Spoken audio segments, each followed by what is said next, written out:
Hello viewers, welcome to Madhulika classes. तो आज हम स्टार्ट करेंगे क्लास 8 साइंस का 16th चैप्टर जो है लाइट। तो लाइट के बारे में हमने पहले भी क्लासेस में पढ़ा हुआ है। हमें मालूम है कि लाइट रिफ्लेक्ट होती है, उसकी वजह से हम उसे देख पाते हैं। कोई भी ऑब्जेक्ट है उसकी इमेज हमारी आंखों में बनती है। क्यों? क्योंकि उस पर लाइट जाके रिफ्लेक्ट होती है और रिफ्लेक्टेड लाइट हमारे आंखों में आती है। ठीक है, तो इस चैप्टर में हम और भी बहुत सारी चीज़ें जानेंगे, जैसे कि लॉ ऑफ रिफ्लेक्शंस कौन कौन से हैं। देन हम देखेंगे कि किस तरह से हम अपनी आइज़ से कोई भी ऑब्जेक्ट को देख सकते हैं। हमारे आइज़ में ऐसा क्या है, क्या इसका स्ट्रक्चर है। देन बहुत सारी चीज़ें और भी नई नई जानेंगे। रिफ्लेक्टेड रे, डिफ्यूज्ड और रेगुलर, इरेगुलर, ये कौन कौन से रेज़ होते हैं। बहुत सारी चीज़, नई नई चीज़ें के बारे में आज हम डिस्कस करेंगे। ठीक है, तो चलिए शुरू करते हैं। तो हमें इतना मालूम है कि हम कोई भी किसी भी चीज़ को हम जानते हैं थ्रू आवर सेंसेस। ठीक है, कोई चीज़ ठंडी है या गर्म है सेंस ऑफ टच से पता चलता है। देन हम कुछ सुन सकते हैं, ठीक है, हियरिंग से। देन हम कुछ देख सकते हैं बाय सेंस ऑफ साइट। तो इसी तरह से हमारे जो सेंसेस हैं, सेंस ऑर्गन्स हैं, वो बहुत ज़्यादा इम्पॉर्टेंट है। अगर हम कोई mountain, tree, river, chair, people ये सब देखते हैं तो क्यों देख पाते? क्योंकि we have sense of sight, right. रात में हम मून और स्टार्स देख पाते हैं। लेकिन अब हम पढ़ते हैं कि व्हाट मेक्स थिंग्स विजिबल। ठीक है, तो अगर आप इसका आंसर देंगे कि भाई हम आइज़ है, हमारे पास सेंस ऑफ साइट है, इसीलिए हमें चीज़ें दिखाई देती हैं। Very good. बट क्या है कि अगर आप उजाले में हैं, ठीक है, तब तो ठीक है, आपकी आइज़ से आप देख सकते हैं। व्हाट अबाउट जब आप डार्क रूम में या रात में बिना लाइट ऑन किए कोई चीज़ आप देख पाते हैं? नहीं देख पाते। तो वहाँ पे ऐसी क्या चीज़ है जो मिसिंग है? आइज़ तो अभी भी आपके पास ही हैं, राइट। सेंस ऑफ साइट है आपके पास, तो ऐसा क्या है जो मिसिंग है? मिसिंग है लाइट, राइट। लाइट नहीं होती है डार्क रूम में। जब आप लाइट ऑफ रखते हैं रात में तो डार्क हो जाता है, तो that light is missing, that is why you are not able to see things. तो इसीलिए what makes things visible? Light makes things visible. ठीक है, अब हम पढ़ेंगे लॉज ऑफ रिफ्लेक्शन। तो उसके लिए एक एक्टिविटी दी हुई है आपने, ये देखिए एक्टिविटी 16.1। उसमें आपको क्या करना है, इस तरह का एक स्ट्रक्चर सेटअप अरेंज करना है। तो उसमें क्या करना है, आपको एक वाइट शीट लेनी है ऑन अ ड्राइंग बोर्ड और अ टेबल, और उसके बाद फिर क्या करना है, एक कोम्ब लीजिए और उसके सारे ओपनिंग्स को बंद कर दीजिए, जैसे इसमें किया हुआ है। सारे ब्लैक पेपर से, ब्लैक स्ट्रिप से या पेपर से उसको क्लोज़ कर दिया है, बस बीच की एक लाइन छोड़ी हुई है। ठीक है ना, उसी स्ट्रिप से आपने टॉर्च से लाइट को पास कराना है, throw light from a torch through that opening of the comb to the other side. ठीक है, और अदर साइड पे आपने एक मिरर लगाना है। अब क्या होगा, जब आप लाइट को किसी तरह आप इस तरह से एडजस्ट कीजिए, एक सिंगल लाइट जाए और इस तरह से रिफ्लेक्ट होके दिखाई दे। ठीक है, जब ये इस तरह से, ये देखिए ये लाइट आपने फेंका, ठीक है, बाय टॉर्च, और फिर ये लाइट रिफ्लेक्ट होके इधर आई। तो ये जो आपने लाइट को इधर किया है वो होगी बेटा इंसिडेंट रे। कौन सी हो गई? Incident ray. ठीक है, और ये जो रिफ्लेक्ट हुई है ये हो जाएगी रिफ्लेक्टेड रे। ठीक है, तो इस तरह का जब आपके दिखेगा पेपर पे, तो यहाँ पे जो वाइट शीट है उस पर आपने इस तरह से आपने ड्रॉ करना है। ठीक है, चलो जब आप ड्रॉ कर लेंगे, देन सी यहाँ पे लिखा हुआ है the light ray which strikes any surface is called the incident ray. The ray that comes back from the surface after reflection is known as reflected ray. ठीक है, तो इस तरह से हमें पता चल गया कि इंसिडेंट रे और रिफ्लेक्टेड रे क्या क्या होती है। तो a ray of light is an idealization. In reality, we have a narrow beam of light which is made up of several rays. For simplicity, we use the term ray for a narrow beam of light. ठीक है, तो ये जो narrow beam of light, ये ray of light ideal कर रखा है हमने। एक रे जो आप एक बीम ऑफ लाइट जो जाती है उसमें कई सारी रेज ऑफ सेवरल रेज से बनी है वो, बट सिंप्लिसिटी के लिए हम उसको a narrow beam of light को रे ऑफ लाइट कहते हैं, यही इसका मतलब है।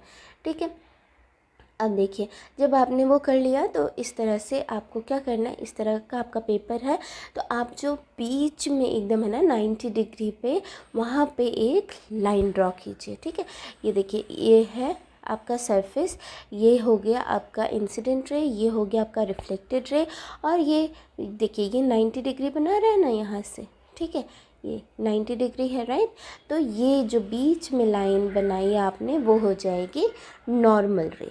ठीक है, the line which is in the middle is known as, which it is normal to the reflecting surface at that point. ठीक है, तो अब देखो जो एंगल है between the normal and the incident, ये वाला angle is known as angle of incidence. क्या हो जाएगा बेटा, angle i, angle of incidence.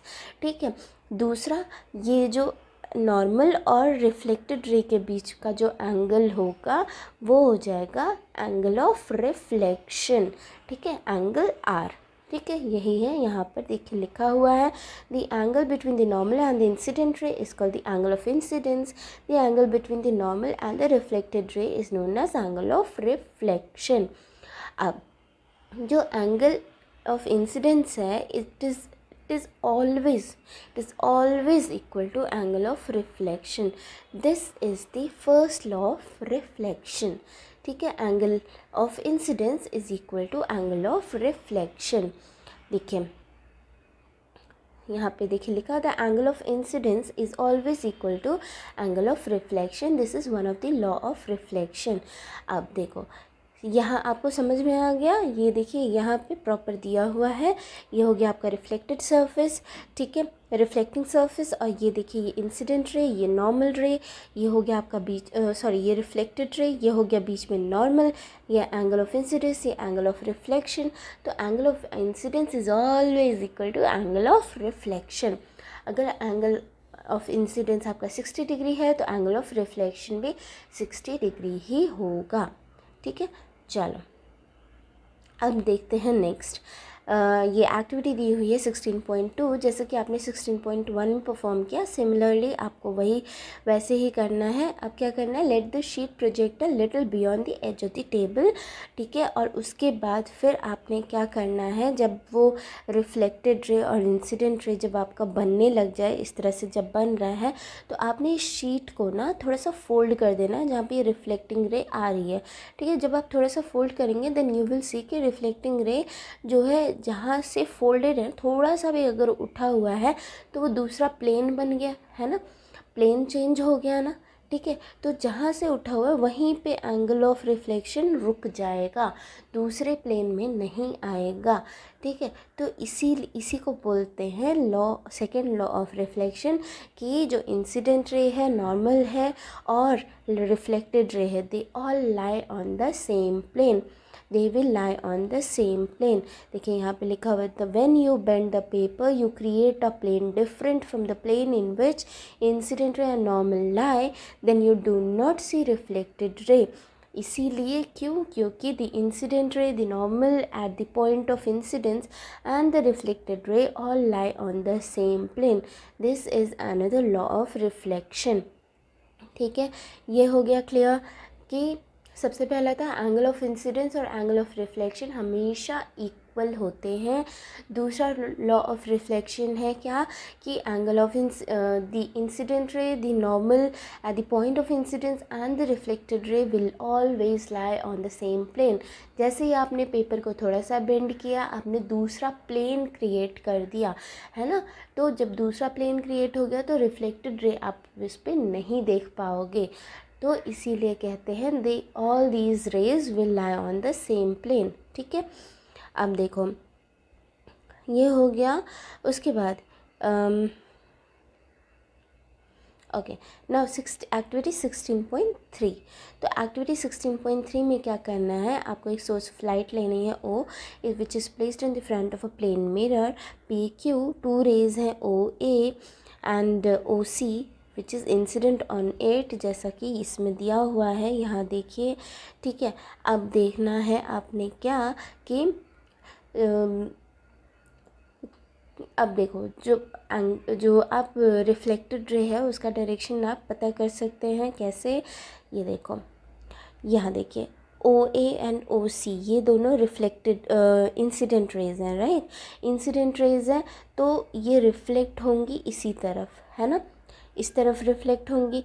अब देखो क्या है, नॉर्मल हमारा ये है तो इसका रिफ्लेक्शन इस तरफ गया, O B, A B sorry, ठीक है, एक सेकेंड, हाँ, ये ओ ए अगर इंसिडेंट है तो ए बी रिफ्लेक्टेड हो गया, और ये देखिए ये हो गया इसका नॉर्मल, ठीक है। दूसरा वाला ओ सी इंसिडेंट है तो सी डी रिफ्लेक्टेड हो गया, और ये हो गया इसका नॉर्मल। अब देखो क्या है कि जब हमने इसकी इमेज कहाँ बनेगी, ठीक है, इमेज बनेगी beyond the beyond the mirror, ठीक है, ये मिरर है आपका तो मिरर के पीछे बनती है। तो ये देखिए ये जो हमारी रिफ्लेक्टेड रे है ना, उसी को हमने ट्रेस करना है पीछे की तरफ, जहाँ पे ये दोनों पॉइंट मीट होते हैं वहीं पे इमेज क्रिएट होती है, ठीक, यही लिखा हुआ है इसमें। तो देखिए यहाँ पे पूरा एक्टिविटी जब आप पढ़ेंगे तो आपको यही पता चलेगा कि इसी तरह से इमेज फॉर्म होती है। You may recall that in an image formed by mirror, the left of the object appears on the right and right appears on the left। इसको कहते हैं बेटा lateral inversion। क्या कहते हैं? lateral inversion, ठीक है। जो आपने देखा होगा ना, हमने लास्ट टाइम पढ़ा था एम्बुलेंस जो लिखा रहता है किसी एम्बुलेंस के ऊपर, तो वो उल्टा लिखा रहता है ना, ताकि जब मिरर में कोई देखे तो वो सीधा दिखे, है ना। तो इसी उसको क्या बोलते हैं? Lateral inversion. जब लेफ़्ट का राइट, राइट का लेफ़्ट दिखता है मिरर में तो वो होता है लेटरल इन्वर्जन। उस फिनोमेना को लेटरल इन्वर्जन कहते हैं। अब देखो जब ये इमेज जो है यहाँ आपके बियॉन्ड द मिरर बनी है तो ये कैसी हो जाएगी? ये होगी वर्चुअल इमेज, ठीक है। चलो, and this image will not be able, you will not be able to form it on the screen, you cannot obtain it on the screen, ठीक है। तभी ये वर्चुअल इमेज है। रियल इमेज को हम हमेशा स्क्रीन पे ऑब्टेन कर सकते हैं, ठीक है। Now regular and diffuse reflection. अब रेगुलर और डिफ्यूज रिफ्लेक्शन क्या होती है वो देखते हैं। तो उसके लिए आपने एक एक्टिविटी दिया हुआ है, इमेजिन करना है that parallel rays are incident on a regular surface as shown in this figure 16.6, ठीक है। ये है पैरेलल रेज इन इंसिडेंट, ठीक है। अब इर्रेगुलर सरफेस पे दिया हुआ है इस तरह से। तो देखो इर्रेगुलर सरफेस पे अगर इस तरह का है तो ये इधर भी उसका जो रिफ्लेक्टेड रे होगा वो इस तरफ भी हो सकता है, देन इसका इस तरफ भी हो सकता है ना। तो ये क्या हो गया? ये हो गया किसी भी तरफ में इसका जो है, देख रहे हैं ये रिफ्लेक्टेड रेज हैं, ठीक है। when all the parallel rays reflected from a rough or irregular surface are not parallel, the reflection is known as diffused और irregular reflection, ठीक है। तो ये जो reflected rays हैं they are not parallel to each other, ठीक है। ये जब इंसिडेंट्स पैरेलल हैं तो रिफ्लेक्टेड भी पैरेलल ही होने चाहिए, लेकिन इरेगुलर सरफेस पे पैरेलल नहीं होते हैं रिफ्लेक्टेड रेज। तो इसीलिए वो जो रिफ्लेक्टेड रेज होते हैं दे आर नॉट पैरेलल, और इसीलिए उनको कहते हैं डिफ्यूज्ड या इरेगुलर रिफ्लेक्शन, ठीक है। दूसरा, अब देखो दूसरा क्या है। अगर आप रेगुलर सरफेस पे देखेंगे तो रेगुलर सरफेस है, देखिए यहाँ पे इंसिडेंट रेज हैं पैरेलल में ब्लैक में, और रिफ्लेक्टेड रे आपके ब्लू में दिखा रहे हैं। These reflected rays are all parallel to each other. जैसे इंसिडेंट रेज पैरेलल है उसी तरह से रिफ्लेक्टेड रेज भी पैरेलल है। तो स्मूथ सरफेस पे जैसे कि मिरर वगैरह है तो उस पर रेगुलर रिफ्लेक्शन होती है, ठीक है। और इरेगुलर सरफेस पे या रफ सरफेस पे जो है डिफ्यूज्ड या इरेगुलर रिफ्लेक्शन होती है। और ये इरेगुलरिटी इस वजह से है क्योंकि आपका जो सरफेस है वो इरेगुलर है, और यहाँ पे लॉ ऑफ रिफ्लेक्शन फॉलो नहीं होता है। डिफ्यूज्ड रेज में लॉ ऑफ रिफ्लेक्शन फॉलो नहीं होता है। देखिए यहाँ पे लिखा हुआ है, remember that diffuse reflection is not due to failure of law of reflection, it is caused by irregularities in the reflecting surface like that of cardboard. ठीक है, तो कार्डबोर्ड में इरेगुलरिटीज़ हैं, उसकी वजह से ये इरेगुलर रिफ्लेक्शंस हो रहे हैं, ना कि ऐसा है कि भाई लॉ ऑफ रिफ्लेक्शन काम नहीं कर रहा है। ठीक है, तो सरफेस पे डिपेंड करेगा आपका डिफ्यूज्ड या रेगुलर रिफ्लेक्शन। अब देखो, do we saw all objects due to reflected light. ठीक है, अब देखो हम ऑलमोस्ट सारी चीज़ें हम बिकॉज ऑफ रिफ्लेक्शन ही देखते हैं। लाइट रिफ्लेक्ट होती है इसीलिए हमें दिखती है। जैसे कि मून है, मून ने रिसीव किया लाइट फ्रॉम द सन और फिर उसको रिफ्लेक्ट कर दिया, इसीलिए हमें मून दिख रहा है। तो जो भी ऑब्जेक्ट शाइन करता है, ठीक है, इन लाइट, तो वो दूसरे object, the object which shine in the light of other objects. जैसे कि मून है, वो शाइन कर रहा है इन द लाइट ऑफ सन। ठीक है, तो वो हो जाएगा, it is called an illuminated object. ठीक है, और दूसरे और भी ऑब्जेक्ट्स हैं जिनकी खुद की लाइट है। ठीक है, जैसे कि सन है, फायर है, फ्लेम ऑफ कैंडल है, इलेक्ट्रिक लैम्प है, तो उनकी लाइट डायरेक्ट फॉल होती है हमारी आइज़ में और फिर हमें वो दिखते हैं। तो जो ऑब्जेक्ट्स अपनी खुद की लाइट एमिट करते हैं उनको कहते हैं ल्यूमिनस ऑब्जेक्ट। ठीक है, जो दूसरे की लाइट से दिखते हैं वो होते इल्यूमिनेटेड ऑब्जेक्ट, जो खुद की लाइट जो है एमिट करते हैं वो होते हैं ल्यूमिनस ऑब्जेक्ट। ठीक है, तो ये इल्यूमिनेटेड और ल्यूमिनस ऑब्जेक्ट आपने याद रखना है क्या होते हैं। Moon is an illuminated object, ठीक है, जबकि सन ल्यूमिनस है। अब देखो, reflected light can be reflected again. अब देखो ये तो कर सकते हैं, कैसे कर सकते हैं। आप कभी जब हेयर ड्रेसर के पास जाते हैं बाल कटाने के लिए, तो सामने जो मिरर होती है आप उसमें देखते रहते हैं, और हेयर ड्रेसर जब आपका हेयर कट कर लेता है तो एक छोटा मिरर लेके पीछे खड़ा होता है। देखिए क्या हो रहा है, आपकी जो हेयर से लाइट रिफ्लेक्ट हो रही है वो पहले छोटे वाले मिरर में हो रही है, फिर इस छोटे वाले मिरर से लाइट रिफ्लेक्ट हो रही है इस पर, और फिर वो जा रही है आपकी आइज़ में। दैट इज़ वाई हम देख पाते हैं बड़े वाले मिरर में आपका हेयर का पीछे कैसा है। ठीक है, आपको मुड़ के नहीं देखना पड़ता आप, क्योंकि इस छोटे वाले मिरर से आप लाइट रिफ्लेक्ट करवा रहे हो दोबारा। ठीक है, तो yes, it is possible to reflect a light, reflect a reflected light again. ठीक है, तो इसमें है। अब देखो, मल्टीपल इमेजेस, अब प्लेन मिरर जो है वो एक सिंगल इमेज बनाता है। ठीक है, अब जब आप दो प्लेन मिरर्स लगा दोगे कॉम्बिनेशन में, तब क्या होगा, तब मल्टीपल इमेजेस बनेंगे। ठीक है, जैसा कि जब आप ड्रेसिंग रूम्स में, बहुत सारे ड्रेसिंग रूम्स में क्या होता है, 3 साइड्स पे जो है प्लेन मिरर्स लगे होते हैं, तो जो मल्टीपल इमेजेस बनते हैं। ठीक है, तो इसके लिए आप एक्टिविटी भी कर सकते हैं। अगर आपने कैलिडोस्कोप देखा हो तो उसमें भी यही यूज़ करते हैं। इसमें भी कई सारे मिरर्स यूज़ करके फिर उसमें कुछ स्ट्रक्चर्स डाल देते हैं, तो वो अलग अलग पैटर्न्स बनाता है और एक ही पैटर्न आप दोबारा देख नहीं पाते हैं। ठीक है, कैलिडोस्कोप की ये खासियत होती है। तो it's a very nice equipment जिससे आप देख सकते हैं। एजुकेशनल भी है, बच्चों को बहुत पसंद भी आता है।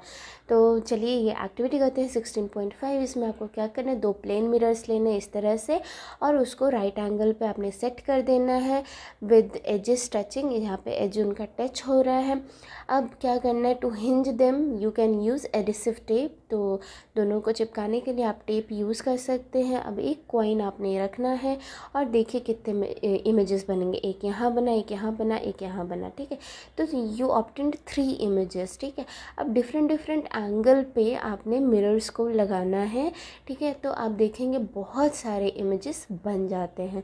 कॉइन की जगह आप कैंडल रखिए। ठीक है, तो भी इसी तरह से आपको बहुत सारे इमेजेस बनेंगे। और जब आप 2 मिरर्स को एक दूसरे के पैरेलल रख देंगे, आमने सामने भी रख के देखेंगे, then you see how many images are formed. सोचो क्या होगा, जो इमेज इसमें बनी उसकी इमेज इसमें बनेगी, देन उसकी इमेज इसमें बनेगी। It's very nice, you can do it at your home. 2 mirrors लो, उनको आमने सामने रखो एंड बीच में कैंडल या कुछ भी रखो, then you see how many images are formed. ठीक है, this idea of number of images formed by mirrors placed at an angle to one another is used in kaleidoscope. ठीक है, कैलिडोस्कोप में यही यूज़ करते हैं to make numerous beautiful patterns. And आप अपना कैलिडोस्कोप खुद भी बना सकते हैं, यहाँ पे दिया हुआ है किस तरह से बनाना है। आपको कैलिडोस्कोप बनाने के लिए you have to take 3 rectangular mirror strips, ठीक है, जो कि about 15 centimetre long and 4 centimetre wide होनी चाहिए। उन सब को आपने ज्वाइन कर देना है टू फॉर्म अ प्रिज्म। ठीक है, इस तरह से ज्वाइन कर देना है, प्रिज्म का शेप आ जाए। अब इसको आप अरेंज, इस fix this arrangement of mirror in a circular cardboard लीजिए, उसके अंदर इस प्रिज्म को डाल दीजिए। ठीक है, और आपने क्या करना है, make sure that the tube is slightly longer than the mirror strips. ठीक है, तो जो ये आपका सिलेंड्रिकल ट्यूब है, ठीक है, सर्कुलर ट्यूब है, वो थोड़ा लंबा होना चाहिए आपकी स्ट्रिप से। अब क्या करना है, एक एंड को आपने क्लोज कर देना है और उसमें एक छोटा सा होल बनाना है through which you can see. To make the disc durable, paste a piece of transparent plastic sheet under the cardboard. तो इस तरह से आपने इस तरह से आपने करना है। दूसरे एंड पे आपको क्या करना है, दूसरे एंड पे आपका जो मिरर है वो टच करना चाहिए fix the circular plane glass plate. ठीक है, at the other end touching the mirror आपको एक सर्कुलर सा प्लेन ग्लास प्लेट लगाना है और place on this glass plate several small pieces of coloured glasses, broken pieces of coloured bangles भी आप उसमें डाल सकते हैं और फिर उस एंड को बंद कर दीजिए। Then close this end of the tube by a ground glass plate. Allow enough space for the color pieces to move around। तो क्या कर, इस तरह से देखो क्या करना है। दूसरी तरफ आपको क्या करना है, दूसरी तरफ में आपने पहले एक मिरर लगाना है, प्लेन सर्कुलर मिरर लगाना है, उसके ऊपर आपने ब्रोकन ग्लास पीसेस रखने हैं और उसके बाद फिर उसको एंड में बंद कर देना है with a small ground glass plate. ठीक है, तो उससे बंद कर देना और इतना स्पेस रहना चाहिए कि जो आपके ब्रोकन ग्लासेस हैं वो मूव कर सके। तो इस तरह से आप कैलिडोस्कोप आपका रेडी है, आप उसको देखिए। और interesting feature of a kaleidoscope is that you will never see the same pattern again. ठीक है, designers of the wall papers and fabrics and artist they often use kaleidoscope to get idea for new patterns. ठीक है, तो ये अच्छी सी एक चीज़ है जो आप कर सकते हैं। तो आप अपना कैलिडोस्कोप खुद भी बना सकते हैं। ठीक है, तो इस एक्टिविटी से हमने पता कर लिया कि कैलिडोस्कोप कैसे बनता है। अब देखिए एक्टिविटी है 16.7, इसमें आपको क्या पता चलेगा, डिस्पर्जन के बारे में। तो चलिए देखते हैं डिस्पर्जन के बारे में कैसे पता करेंगे। एक्टिविटी के थ्रू आपको एक प्लेन मिरर लेना है of a suitable size, place कीजिए उसको इन एक बोल में, ठीक है, कटोरी में, जैसा कि इसमें दिख रहा है। यहाँ देखिए, यहाँ पे बोल लिया है और इसमें एक प्लेन मिरर, छोटा सा प्लेन मिरर रख दिया है। फिल द बोल विद वाटर से फिल कीजिए। अब put this arrangement near a window in such a way that direct sunlight false on the mirror. ठीक है, तो यहाँ देखिए विंडो है, इस तरह से अरेंज कीजिए कि डायरेक्ट सनलाइट इस मिरर के ऊपर पड़े। ठीक है, adjust the position of the bowl so that the reflected light from the mirror falls on the wall. ठीक है, अब जो लाइट इस पर पड़ रही है, इंसिडेंटल रे, वो रिफ्लेक्ट होके आपकी वॉल पे पड़े इस तरह से। ठीक है, if the wall is not white fix the sheet of white paper on it. तो अगर वाइट नहीं है तो आपने एक वाइट पेपर रखना है। Reflected light will be seen to have many colours. ठीक है, अभी आप कैसे एक्सप्लेन करेंगे, the mirror and the water from the prism. ठीक है, मिरर और वाटर ने मिल के एक प्रिज्म बनाया। ठीक है, और जब प्रिज्म से आपका सनलाइट पास होता है तो वो डिफरेंट कलर्स में ब्रेक हो जाता है। इसी the splitting of light into various colours is known as dispersion of light. तो रेनबो जो है वो नेचुरल फिनोमेना है ऑफ डिस्पर्जन। ठीक है, समझ गए। तो इसको कहते हैं डिस्पर्शन। जैसा कि आप इसमें देख रहे हैं कई सारे कलर्स आपको वाइट पेपर पे दिखेंगे। ये आप घर में अपने कर सकते हैं, इट्स वेरी इजी। ठीक है, करके देखिए डिस्पर्शन, तो आपको अच्छा लगेगा। ठीक है, अब देखो हाँ, तो यही था कि सनलाइट इज़ वाइट और कलर्ड, तो वी गॉट टू नो कि सनलाइट इज़ कलरफुल और ये डिस्पर्जन से ब्रेक हो जाते हैं सनलाइट के सारे कलर्स। ठीक है ना, what is inside our eyes, तो हमारी आइज़ के अंदर ऐसा क्या है, कैसा स्ट्रक्चर है जिसकी वजह से हम देख सकते हैं। तो eye is one of the most important sense organ, तो इसकी वजह से हम देख पाते हैं, तो बहुत इंपॉर्टेंट है। जस्ट इमेजिन जिसकी आइज़ नहीं होती हैं, तो ब्लाइंड पीपल, उनको दिखाई नहीं देता है, इतनी खूबसूरत दुनिया है, देख नहीं पाते हैं ना। It's very unfortunate. तो हम देखते हैं कि आइज़ से कैसे दिखता है, उसका क्या स्ट्रक्चर है, कैसे वर्किंग है उसकी। ठीक है, ठीक है, ये देखो जो फ्रंट पार्ट है इसको कॉर्निया बोलते हैं, उसके पीछे कॉर्निया के पीछे डार्क मस्कुलर स्ट्रक्चर होता है। ये जो ब्लू कलर का दिख रहा है वो आइरिस है। Then in the iris there is a small opening called pupil. ठीक है, तो ये जो ओपनिंग है उसको प्यूपिल बोलते हैं, which is controlled by iris. तो iris is the part of the eye which gives its distinctive colour. तो जो कलर होता है वो आइरिस की वजह से होता है। जब हम कहते हैं किसी की आइज़ ग्रीन है, इसका मतलब है उसके जो आइरिस है उसका जो कलर है वो ग्रीन है। तो iris controls the amount of light entering into the eye. जब आप अचानक से डार्क रूम से एकदम उजाले में आ जाते तो आपकी आँखें छोटी छोटी हो जाती है, तो आइरिस ही वो करता है ना, आइरिस कंट्रोल करता है आपकी आइज़ को। पहले छोटी कर देगा ताकि धीरे धीरे धीरे धीरे थोड़ा थोड़ा लाइट एंटर करे और अचानक से बहुत ज़्यादा लाइट एंटर ना करे। ठीक है, तो वो आइरिस का काम होता है। अब देखो, behind the प्यूपिल of the I is lens which is thicker in the centre. ठीक है, अब देखो क्या है, ये यहाँ देखो ये आइरिस है। ठीक है, आइरिस के बीच में प्यूपिल है, प्यूपिल के पीछे जस्ट लेंस है। ठीक है, लेंस जो है थिकर इन द सेंटर है। तो हमारा जो लेंस है वो इस तरह का है। तो ये कौन सा लेंस है बच्चे, ये बताओ। ये है बेटा कॉन्वेक्स लेंस, राइट। अगर आपको याद है तो ये कॉन्वेक्स लेंस होता है। ओके, the lens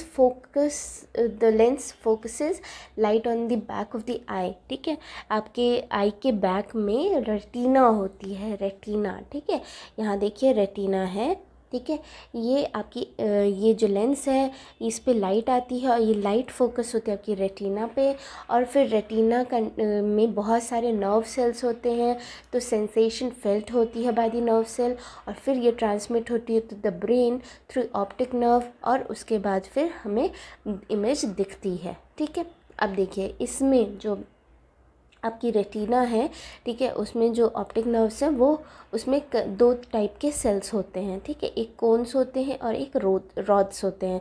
जो कोन सेल्स होते हैं they are sensitive to bright light, और जो रॉड्स होते हैं they are sensitive to dim light. Cones जो होते हैं, कोन्स सेंस करते हैं कलर को। ठीक है, C for cone, C for colour. ठीक है, तो इस तरह से आप याद कर सकते हैं, कोन्स सेंसेस कलर।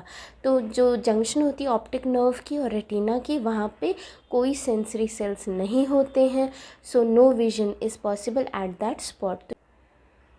देखो यहाँ पे कोई भी सेंस नहीं होता है, तो जो रेटिना और ऑप्टिक नर्व के बीच का रीजन है वहाँ पे सेंसरी सेल्स नहीं है, इसीलिए वो ब्लाइंड स्पॉट कहलाता है। Its existence can be demonstrated as follows. तो ये देखिए एक एक्टिविटी है, इसमें पता चलेगा कि कैसे ब्लाइंड स्पॉट को पता करेंगे। अब क्या करना है, make a round mark and a cross on a sheet of paper with a spot to right of the cross. ठीक है, तो ये देखिए ये राउंड हो गया, ये क्रॉस हो गया, इस तरह से आपने कर लिया है। The distance between the two marks is 6 to 8 centimetre. Hold कीजिए sheet of paper at the arms length from the eye. Close your left eye, look continuously at the cross, move the sheet slowly towards you, keeping your eye on the cross. So what will you find कि जो round mark है वो disappear होने लगेगा थोड़ी time बाद। अब आपने क्या करना है, राइट आई को क्लोज़ करना है और लेफ़्ट आई से देखिए राउंड मार्क।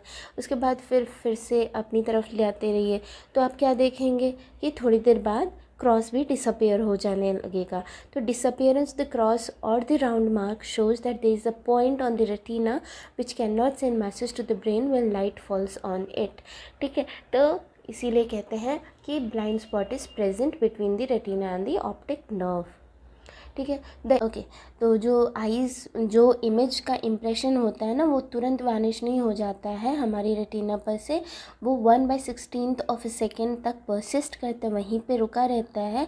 और अगर कोई भी स्टिल इमेज या फिर मूविंग ऑब्जेक्ट फ्लैश होना eight the rate of faster than that faster than 16 per second, तो हमारी आई को क्या लगता है कि वो ऑब्जेक्ट स्टिल नहीं है, वो मूव कर रही है। ठीक है, तो ये यूज़ करते हैं इन सिनेमा। एक्टिविटी 16.10 ये देख लेते हैं। इसमें क्या है, get a square piece of cardboard of size 6 to 8 centimetre. ठीक है, उसमें 2 होल्स बनाना है जैसा कि इसमें दिखा रखा है, जैसे यहाँ होल्स बने हैं, यहाँ। ठीक है, और उसके बाद एक थ्रेड से उन होल्स के थ्रू पास करवाया है। Draw paste a cage on one side of the cardboard. इस एक पे केज बनाया, एक पे बर्ड बनाया है। अब ट्विस्ट करो स्ट्रिंग को, make the card twill rapidly. ठीक है, तो आपको क्या लगने लगेगा कि जो बर्ड है वो केज के अंदर है। ठीक है, जब ऐसे ट्विल करोगे ना तो आपको यही लगेगा कि बर्ड केज के अंदर चली गई। The movie that we see actually is a number of separate pictures. ठीक है, इन अ प्रॉपर सीक्वेंस। तो वही मैंने आपको बताया कि ये मूवीज़ में यूज़ करते हैं, ये सेपरेट पिक्चर्स होते हैं प्रॉपर सीक्वेंस में, and they are made to move across the eye usually at the rate of 24 pictures per second, that is faster than 16 per second.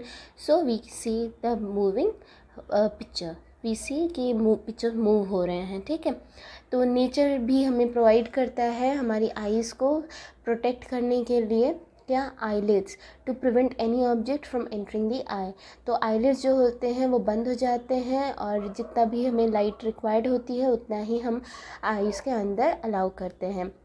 Okay, तो आइज़ जो है वो बहुत ही वंडरफुल इंस्ट्रूमेंट है। तो जो नॉर्मल आइज़ से क्या होता है, थोड़ा दूर का भी आराम से दिख जाता है, पास का तो दिख ही जाता है। तो जो मिनिमम डिस्टेंस है ना, जो हम देख सकते हैं विद आर आइज़, तो वो रिड्यूस होता रहता है विद विद एज, वेरी करता है विद एज, रिड्यूस नहीं वेरी करता है विद एज। और जो मोस्ट कंफर्टेबल डिस्टेंस है to read with a normal eye is 25 centimetre. ठीक है, कुछ लोग they can see objects close to them clearly but can not see objects far away, थोड़ा सा डिस्टेंस पे नहीं देख पाते हैं। कुछ लोग होते हैं कि पास का दिखता है बट दूर का नहीं दिख पाता। कुछ होते हैं दूर का दिखता है बट पास का नहीं दिख पाता है। तो उनको क्या करते हैं, उनको करेक्टिव लेंसेज देते हैं जो कि उनको उनके जो देखने का प्रॉब्लम है वो सॉल्व करता है। ठीक है, कुछ जब विद एज क्या होता है, eye sights become foggy, it is due to eye lens become cloudy. When it happens person are said to have cataract. ठीक है, मोतियाबिंद जो होती है उसको इंग्लिश में कैटरैक्ट बोलते हैं। This loss of vision sometimes extremely severe, जब बहुत ज़्यादा कैटरैक्ट बढ़ जाता है तो लेंस ख़राब हो जाता है और लॉस ऑफ विजन हो जाता है। ठीक है, it is possible to treat the defect, the opaque lens is removed and new artificial lens is inserted. तो मॉडर्न टेक्नोलॉजी ने बहुत सारी चीज़ें ऐसी कर दी हैं कि अगर हमारा कुछ आइज़ में कुछ प्रॉब्लम हो जाती है तो वो भी ठीक हो सकती है। अब हमें अपनी आइज़ का बहुत ज़्यादा ध्यान रखना चाहिए, प्रॉपर केयर करना चाहिए। इट इज़ एडवाइज्ड तो अगर आपका कुछ भी देखने में ज़रा सा भी प्रॉब्लम हो रहा है तो आई स्पेशलिस्ट को ज़रूर दिखाएं। ठीक है, if advised use suitable specs. Too little और too much light is bad for eyes. Insufficient light भी आपकी आई को स्ट्रेन देगा और हेडेक होगा। Too much light like sun है तो उससे जो बहुत ज़्यादा लाइट है वो बहुत पावरफुल होती है, उसकी वजह से भी बहुत ज़्यादा प्रॉब्लम होती है देखने में। It can injure the retina. ठीक है, आप सन को या बहुत ज़्यादा पावरफुल लाइट जो है उसको डायरेक्टली ना देखें, कभी भी अपनी आइज़ को रब ना करें। अगर कुछ आपकी आइज़ में चला गया then wash your eyes with clean water. This no improve, अगर कोई इम्प्रूवमेंट नहीं है तो फिर डॉक्टर के पास जाओ, रब नहीं करना है। ठीक है, और always read at a normal distance for vision. Do not read by bringing the book too close to your eyes और कीपिंग इट टू फार। ठीक है, तो आइज़ को स्ट्रेन नहीं करना है, प्लस बैलेंस्ड डाइट लेना है। फूड जो कि अगर किसी कंपोनेंट में डेफिशिएंट होते हैं तो आइज़ भी सफ़र करते हैं। जैसे कि लैक ऑफ विटामिन ए जो है अगर है तो वो आइज़ को ट्रबल करता है। Most common amongst them is night blindness, जो कि विटामिन ए की डेफिशिएंसी की वजह से होता है।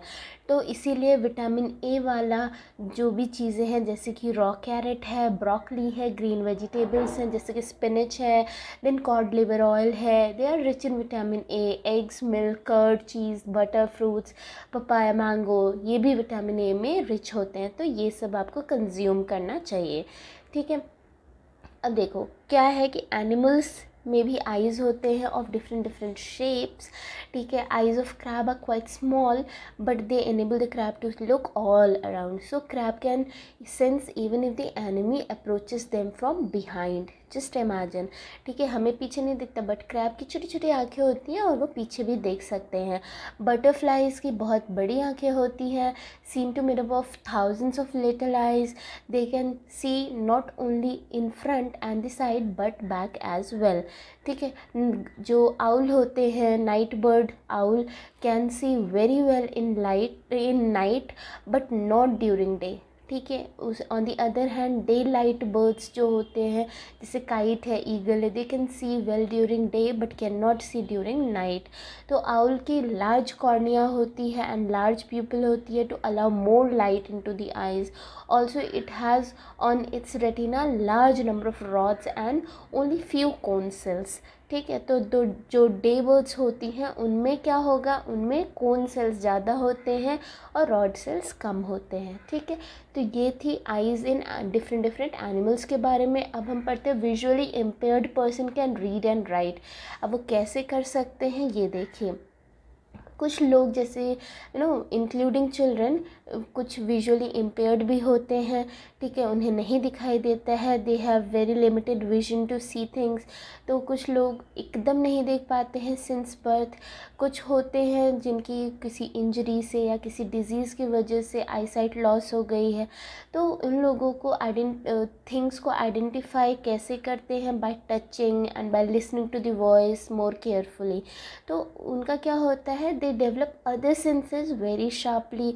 तो additional resource can enable them to develop their capabilities more further, ठीक है।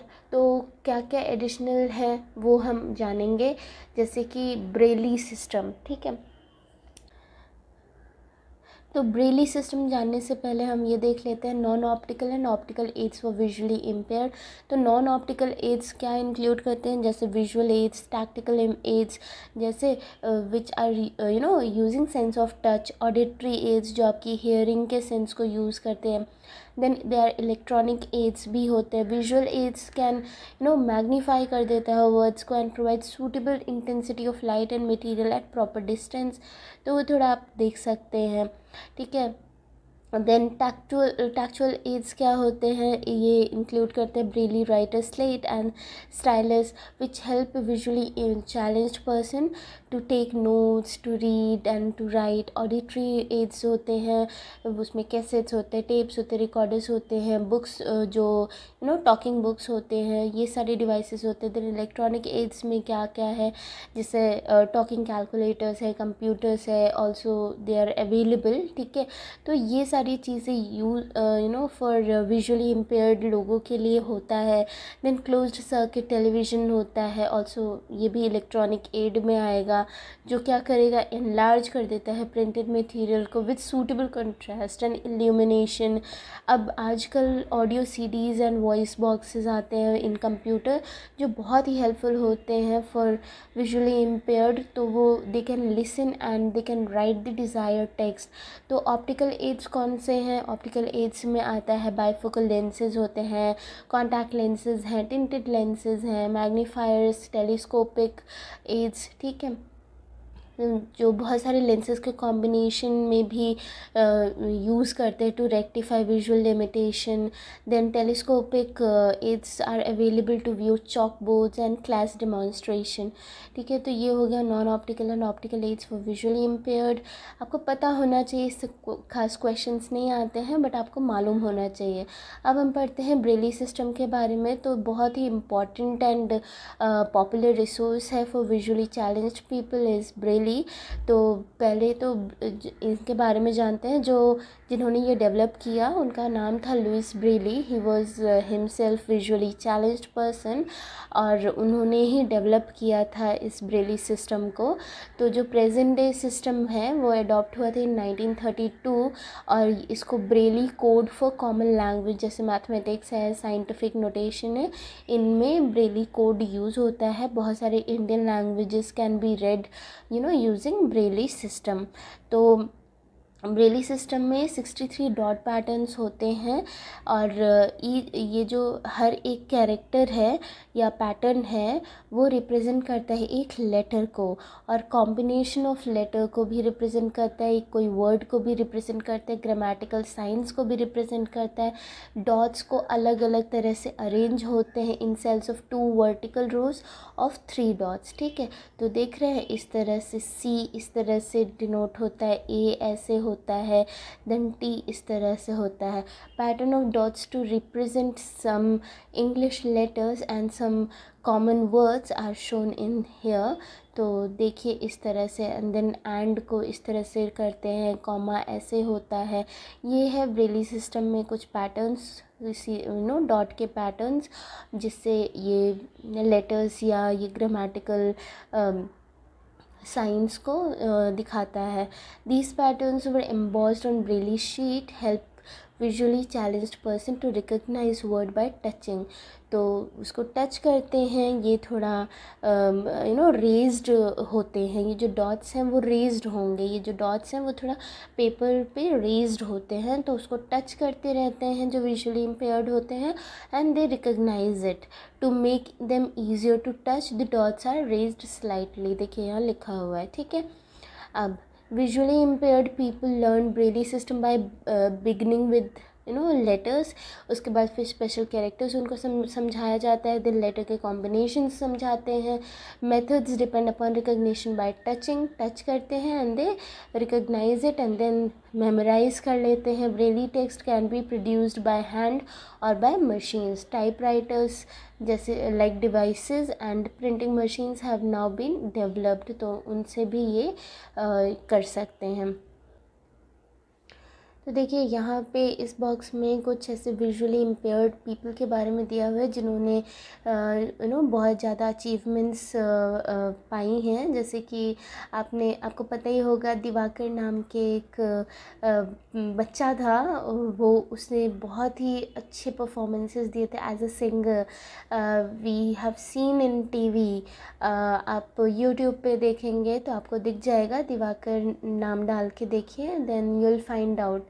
Then Ravindra Jain, he was born completely visually impaired और उन्होंने संगीत प्रभाकर डिग्री लिया from Allahabad, and he has shown his excellence as a lyricist, then singer and music composer.